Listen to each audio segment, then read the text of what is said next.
Hello दोस्तों, कैसे हैं आप लोग? उम्मीद है आप लोग सब अच्छे होंगे। तो पहले मैं अपने बारे में कुछ बता दूं। तो जैसा कि आप लोग को स्क्रीन पे दिख रहा होगा कि बीपीएससी टीआरई 4 के बारे में लिखा हुआ है, तो इसी के बारे में आज हम चर्चा करने के लिए आए हैं। तो पहले मैं अपने बारे में बता दूं कि मेरा नाम विक्रम कुमार है और मेरा इस बार टीआरई 3 में 6 to 8 में मैथ साइंस में मेरा सिलेक्शन हो चुका है। तो कैसे टीआरई 4 का तैयारी किया जाए, इसके बारे में आज हम चर्चा करेंगे। ज़्यादा टाइम नहीं लेंगे, जो ऑथेंटिक सोर्स रहेगा उसके बारे में चर्चा करेंगे और आप लोग को एक अच्छे डायरेक्शन में बताएंगे कि किससे तैयारी किया जाए ताकि सिलेक्शन आसानी से हो जाए। तो और इसके बारे में कुछ आप लोग से चर्चा भी करनी है, जैसा कि आप लोग को ट्विटर पे आप लोग देख रहे होंगे कि कुछ वायरल हो रहा है, जिससे कि प्रतीत हो रहा है कि टीआरई 4 का वैकेंसी आएगा कि नहीं आएगा। तो उसके बारे में आप लोग को बता दें कि टीआरई 4 की वैकेंसी आएगा नहीं आएगा ये तो बाद की बात है, लेकिन यदि आप पढ़ाई नहीं करें अभी से, वो गलत बात है। इसीलिए टीआरई 4 आएगा तब तैयारी करेंगे, तब आप बहुत पीछे हो जाएंगे और जो तैयारी अभी से स्टार्ट रखेंगे उनका सिलेक्शन नज़दीक की ओर पहुंच जाएंगे, है ना। तो कोई भी चीज़ पढ़ा हुआ बेकार नहीं होता है, तो अभी से आप यदि कुछ पढ़ेंगे तो ज़्यादा बेहतर रहेगा, आपका तैयारी भी अच्छी हो जाएगी और उस समय तक एक बेहतर पोजीशन पे आप पहुंच जाएंगे कि सिलेक्शन के करीब आप पहुंच जाएंगे। तो इसलिए तैयारी अभी से आप जारी रखें, है ना।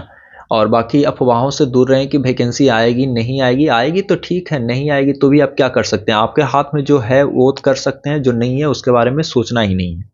सीधा सीधी एक ही मेरा तो लॉजिक यही रहता है कि जो मेरे हाथ में है वो करेंगे, जो मेरे हाथ में नहीं है उसके बारे में सोचेंगे नहीं, अपना काम को करते रहेंगे। और वही करना भी चाहिए आदमी को, है ना। तो ज़्यादा टाइम वेस्ट नहीं करते हैं और जो मेन मुद्दा है उस पर बात करते हैं कि टीआरई 4 का मैंने कैसे तैयारी किया और आप लोग किस तरीके से इसको कर सकते हैं तैयारी, जिसके बारे में हम लोग चर्चा करते हैं। ठीक है। तो जैसा कि आप लोग एग्ज़ाम कुछ लोग दिए हैं, कुछ लोग हो सकता है कि फर्स्ट बार देंगे 6 to 8 का, कुछ लोग एग्ज़ाम दे चुके होंगे, है ना। तो जैसा कि आप लोग देखे होंगे कि टीआरई 2 का भी एग्ज़ाम हुआ, है ना। टीआरई 2 हुआ, इसके बाद टीआरई 3 आया।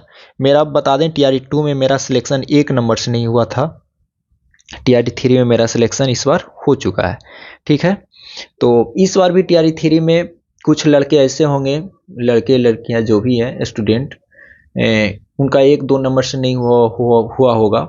तो ऐसा नहीं कह सकते कि वो पढ़ने में कमज़ोर हैं या ये हैं, जैसा मैं मानता हूँ। क्योंकि मेरा भी एक नंबर से नहीं हुआ तो इसका मतलब ये नहीं है, कुछ कुछ क्वेश्चन आसान आसान क्वेश्चन गलत हो जाते हैं, अफसोस आता है उस टाइम पे कि खास गलत नहीं होता तो मेरा एक नंबर से सिलेक्शन हो जाता। लेकिन क्या कर सकते हैं, कुछ नहीं कर सकते हैं, है ना। जब एक नंबर दो नंबर से नहीं होता ना तो बहुत ज़्यादा तकलीफ होता है। उससे ज़्यादा तकलीफ हमको लगता है कि किसी को होता ही नहीं होगा, जितना तकलीफ एक नंबर और दो नंबर से नहीं होने पे होता है। उससे अच्छा लगता है कि कम से कम 10 नंबर से नहीं हो तो ज़्यादा खुशी होता है। वो एक नंबर से नहीं होता है तो लगता है कि काश ये क्वेश्चन इतना आसान आसान आसान क्वेश्चन ही गलत हुआ हो रहेगा, एक नंबर दो नंबर से नहीं होगा। तो देखिएगा, आप लोग ऐसा इमेजिन करिएगा, है ना। तो इस बार भी वही हुआ होगा, वो यही का होता भी है। बहुत सारे ऐसे स्टूडेंट होते हैं जो एक नंबर दो नंबर तीन नंबर से रह जाते हैं, तो उनमें हम उनको योग्यता पे कमी नहीं आंकते हैं कि उनको योग्यता कमी है या उनमें नॉलेज की कमी है, वो पढ़ने में कमज़ोर है, ऐसा कुछ भी नहीं है। वो पढ़ने में सब कुछ ठीक है, एक दो तीन नंबर नहीं होने के कारण वो अनलक्की हैं। हम अनलक्की मानते हैं वैसे लोगों को कि अनलक्की हैं, जिसके कारण उनका सिलेक्शन नहीं हुआ। ठीक है। तो चलिए अब आगे देखते हैं हम टीआरई 4 की तैयारी कैसे करनी है ना। जैसे मैं किया टीआरई 3 का, टीआरई 2 का, उस तरीका से आप लोग को बताते हैं कि टीआरई 4 की तैयारी आप लोग को कैसे करनी है। तो ज़्यादातर सबको पता है आप लोग का कि 3 सेक्शन में क्वेश्चन आता है। एक जीएस जीके जीएस का सेक्शन रहता है, एक मैथ का रहता है और एक किसका रहता है, साइंस का रहता है ना। ये 3 सेक्शन रहता है, ये 40-40 नंबर का तीनों रहता है। तो ये सब आप लोग को पता होगा, ये सब बताने की ज़रूरत आप लोग को नहीं है, क्योंकि जो एग्ज़ाम दिए हैं नहीं दिए हैं सबको पता है कि 40-40 सेक्शन में बटा हुआ रहता है। तो सबसे पहले हम बात कर लेते हैं। तो इसमें देखिए, इसमें दो चीज़ें कॉमन होता है, एक होता है मैथ और एक होता है साइंस, इसमें भी रहता है। तो आप,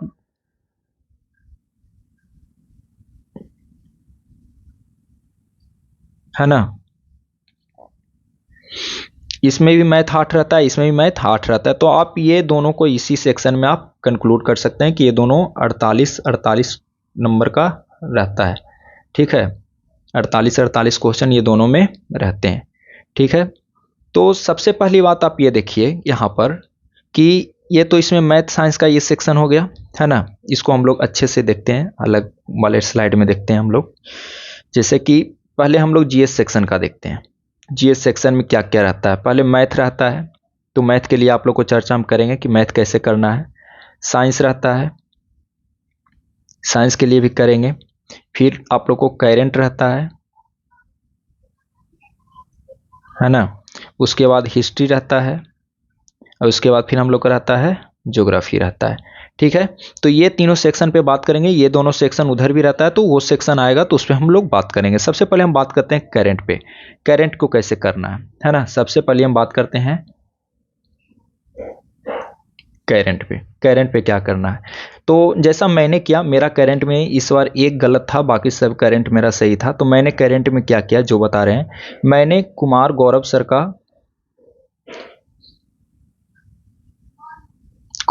सर का जो वीडियो आता है, मंथली वीडियो की हम बात करें, डेली का बात नहीं करें, मंथली वीडियो जो भी आता है ना, मंथली वीडियो उनका जो भी आता है, वो मंथली वीडियो मैंने कम से कम 6 से 7 बार सब देख करके गया था। टोटल वीडियो को मैंने 6 से 7 बार देख करके गया था।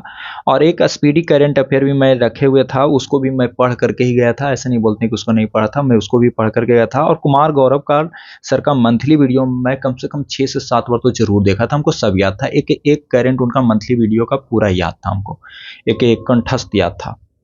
क्योंकि हम वीडियो देख करके हम क्या किए थे कि सब वीडियो देख करके एक एक क्वेश्चन को कॉपी पे नोट कर लिए थे, और नोट करके पूरा को याद कर गए थे। और हमको टोटल करंट इनसे लड़ गया था, टोटल करंट लड़ गया था। एक करंट हमसे मिस्टेकली गलत हो गया था, वो भी नहीं होना चाहिए था, वो मिस्टेकली गलत हो गया। बाकी सब करंट इसमें मेरा सही है। तो आप लोग कुछ नहीं करना है करंट के लिए, बस कुमार गौरव सर का मंथली वीडियो जो आता है वो देखिए, और एकागो स्पीडी आता है जो भी आप ले सकते हैं। और नहीं तो आप Kumar Gaurav sir is the enough है। ये मंथली वीडियो उनका, सिर्फ मंथली वीडियो जितना बार हो सके उतना बार आप देखिए, जितना बार देखिएगा उतना आपको बेनिफिट है, याद रहेगा। हिस्ट्री के लिए आप लोग को क्या करना है, हिस्ट्री के लिए आप लोग की बात करते हैं। हिस्ट्री के लिए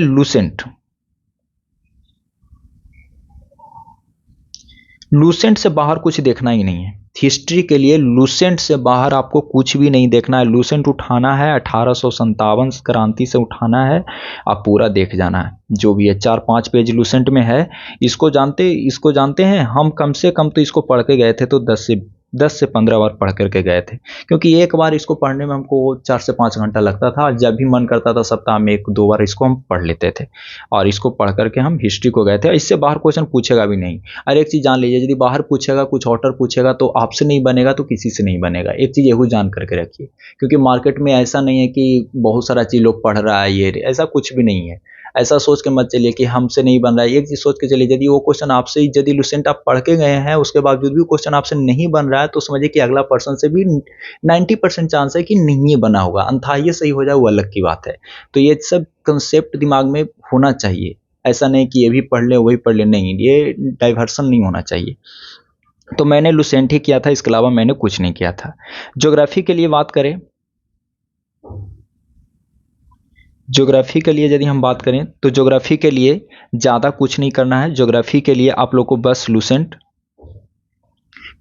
कर सकते हैं।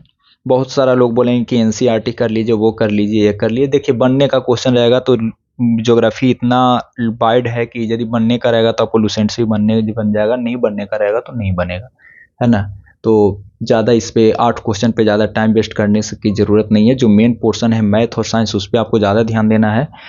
जो सेक्शन से कम क्वेश्चन आ रहे हैं उस पर उतना ज़्यादा ध्यान देने की जरूरत नहीं है। लूसेंट करके जाइए, 4-5 क्वेश्चन यदि आप टेकल कर गए तो ठीक है, नहीं किए तो भी कोई दिक्कत नहीं है, ठीक है ना। तो इतना कर सकते हैं। इसके बाद ज्योग्राफी हो गया, हिस्ट्री हो गया और करंट हो गया। तीनों का हम आप लोग को बता दिए। करंट के लिए सिर्फ क्या करना है, monthly video Kumar Gaurav sir का देखना है। हिस्ट्री के लिए क्या करना है आपको, हिस्ट्री के लिए लूसेंट इनफ है, 1857 से चलना है, जो भी है लास्ट तक देख जाना है पूरा। कांग्रेस का जो अधिवेशन हुआ है सब पूरा देख जाना है। 1857 के बाद आपको एकदम रट जाना है। वो 5-6 पेज है, 4-5-6 पेज के आसपास ऐसे ही है, आप उसको रट सकते हैं। और ज्योग्राफी के लिए लूसेंट आप लोग देख सकते हैं। ठीक है, तो ये था हम मेरा जीएस सेक्शन का। अब हम बात करते हैं, आप लोग को मेन सेक्शन आता है मैथ और साइंस, है ना। तो मैथ की बात करते हैं। सबसे पहले मैथ की बात करें तो मैथ के लिए आप लोग सबसे पहले, यदि आप किसी का वीडियो देख रहे हैं तो देखिए, कोई दिक्कत नहीं है, लेकिन ज़्यादा उलझने की जरूरत नहीं है। मैथ में जिनका कंसेप्ट यदि सही में क्लियर है तो आप एनसीईआरटी 9th-10th का, या फिर एक आता है भारती भवन का बुक 9th-10th का, ये दोनों का मैथ का बुक ले करके आप एक बार बना जाइए। अब लोग बोलेंगे कि इतना कैसे बन सकता, तो आप बना सकते हैं। आपको नौकरी लेना है, कंपटीशन में यदि आपको करना है तो आपको इतना तो करना पड़ेगा। इतना तो है कि यदि आप नहीं करते हैं तो फिर आप बाहर हैं, लोग कर रहे हैं, आपको भी करना पड़ेगा। तो दोनों में से जो आपको अच्छा लगे, हम तो कहते हैं कि भारतीय वन बना लीजिए। इसमें क्वेश्चन कंपाइलेशन बहुत ज़्यादा है, इसमें क्वेश्चन कंपाइलेशन कम है, लेकिन एनसीईआरटी का टोटल क्वेश्चन भी भारतीय वन में लगभग दिया हुआ है। तो अब भारतीय वन का बुक ज़्यादा टेकल करें तो कोई दिक्कत नहीं है। हमको मैथ में इस चलते परेशानी नहीं हुआ क्योंकि मैं खुद पढ़ाता हूँ 9th-10th का, तो मेरा पूरा ये बनाया हुआ है भारतीय वन का बुक, तो हमें ज़्यादा कुछ परेशानी नहीं हुआ। हमको ये करने में हमको आसानी से हो गया था। तो आप लोग भी इसको कर लें तो ज़्यादा बेहतर है ना। इसके बाद हम बात करते हैं, मैथ के लिए इतना ही है, इतना तो है कम से कम। और दूसरा चीज़, एनसीईआरटी का सोल्व क्वेश्चन जो भी है वो भी आप कर लें तो ज़्यादा बेहतर है, ठीक है। इसके बाद हम बात करते हैं साइंस का। साइंस का यदि हम बात करते हैं तो साइंस में सबसे पहली बात NCERT, NCERT plus NCERT plus Lucent plus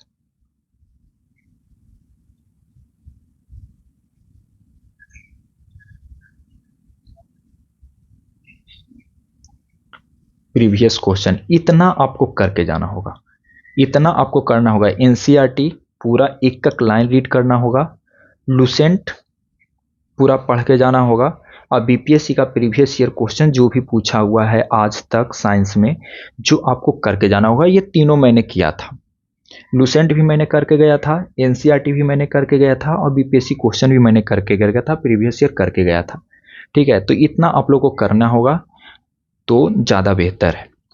जैसा कि आप लोग को मैथ में भी हम बता दिए, मैथ में आपको एनसीईआरटी 9th-10th या भारतीय वन का एक बुक आता है, आप लोग उसको भी कर सकते हैं। मैंने किया था, बाकी लोग क्या करते हैं नहीं करते हैं आई डोंट नो, लेकिन मैंने जो किया वो बता रहे हैं, और हमको फ़ायदा भी हुआ, हम अच्छा, मेरा सिलेक्शन भी इसी कारण हुआ भी है। और साइंस में बात करें तो एनसीईआरटी मैंने पूरा पढ़ा हुआ है मेरा, एक बार नहीं 2 से 3 बार मैंने पढ़ करके गया था साइंस का।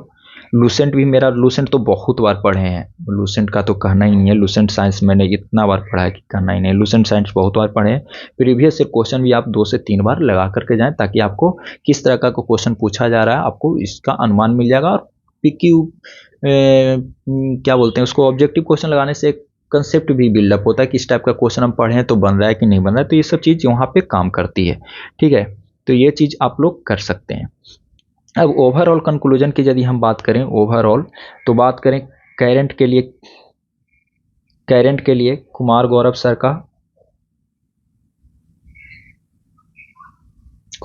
सर का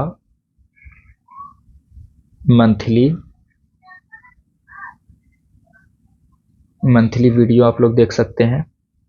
उसके बाद बात करें हम लोग हिस्ट्री के लिए लूसेंट 1857 से लेकर के लास्ट तक। इसके बाद बात करें ज्योग्राफी के लिए बात करें तो ये भी लूसेंट, ये इनफ है ज्योग्राफी के लिए। इसके बाद बात करें हम मैथ के लिए 9th-10th का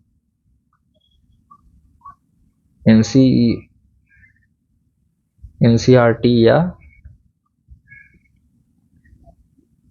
भारतीय भवन का बुक आता है जो। और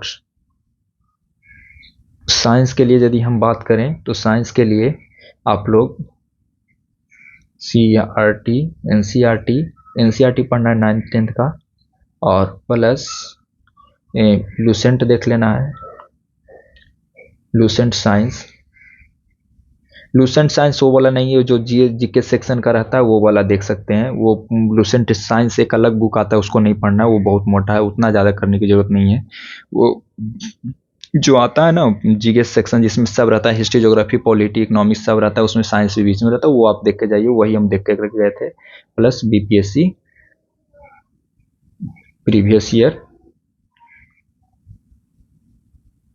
प्रीवियस ईयर क्वेश्चन भी आप करके जाएं।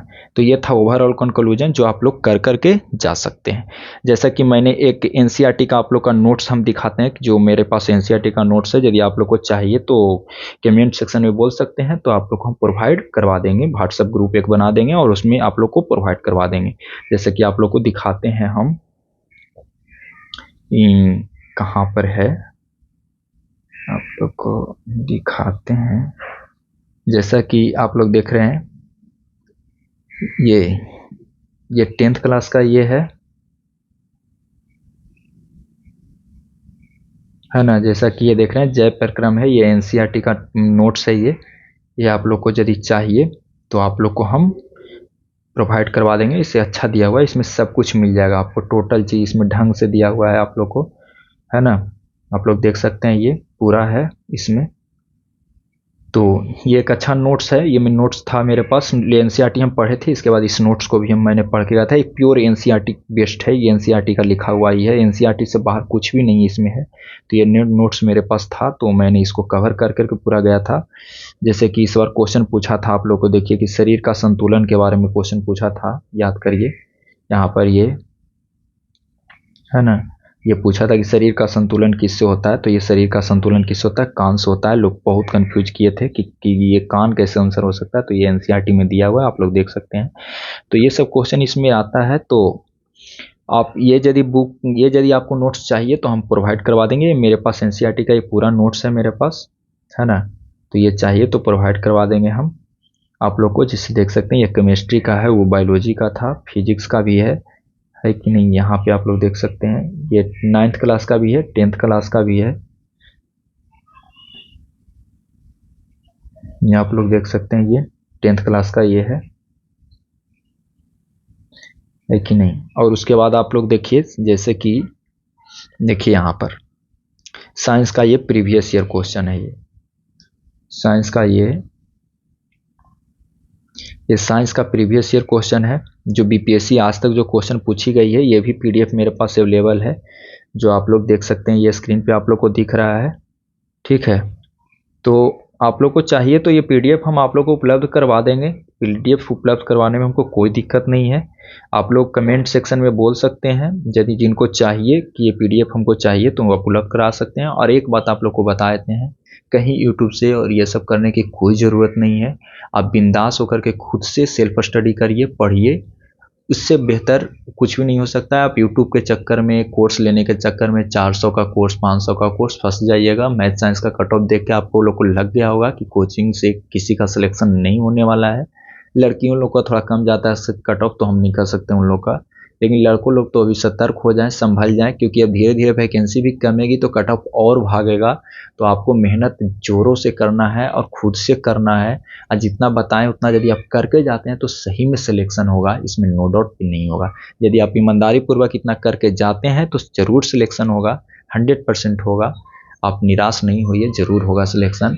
और यदि इतना आप करके जाते हैं तो बताइए, इतना यदि आप पढ़ भी लेते हैं और यदि वैकेंसी मान लिया जाए नहीं भी आए, तो आपका कहीं पढ़ा हुआ जाएगा नहीं जाएगा, आगे एग्जाम में काम आएगा। और ऐसा नहीं है कि वैकेंसी नहीं आएगा, आएगा वैकेंसी, निश्चिंत रहिए। आज आए कल आए, वैकेंसी आएगा। तो तैयारी आप लोग को रखना है और हिम्मत नहीं हारना है और अपना काम करते रहना है, ठीक है। और जो भी मेरे चैनल पे नए नए हैं, उनको यदि कुछ आगे कंटेंट चाहिए, जैसे TRE 4 का वैकेंसी आएगा तो मैं अपने तरफ से आप लोग को कुछ ना कुछ करवाते रहूँगा। जैसे करेंट अफेयर हो गया, साइंस हो गया, कुछ ना कुछ अपने तरीक़ा से हम करवाते रहेंगे आप लोग को। तो चैनल को सब्सक्राइब कर लें, ज़रूर सब्सक्राइब करें, चैनल को सपोर्ट भी करें। यदि इतना आप लोग को हम कर रहे हैं तो मेरे लिए इतना भी तो आप लोग कर सकते हैं। तो थैंक यू वेरी मच। और जैसा होगा आप लोग कमेंट सेक्शन में बोल सकते हैं। यदि कुछ हमसे गलती हो गया होगा तो भी आप कमेंट सेक्शन में बोल सकते हैं, क्योंकि आप ही लोग का जैसा मैं भी हूँ, हम भी कोई बाहर का तिस्मार खां तो है नहीं। ठीक है, तो थैंक यू वेरी मच।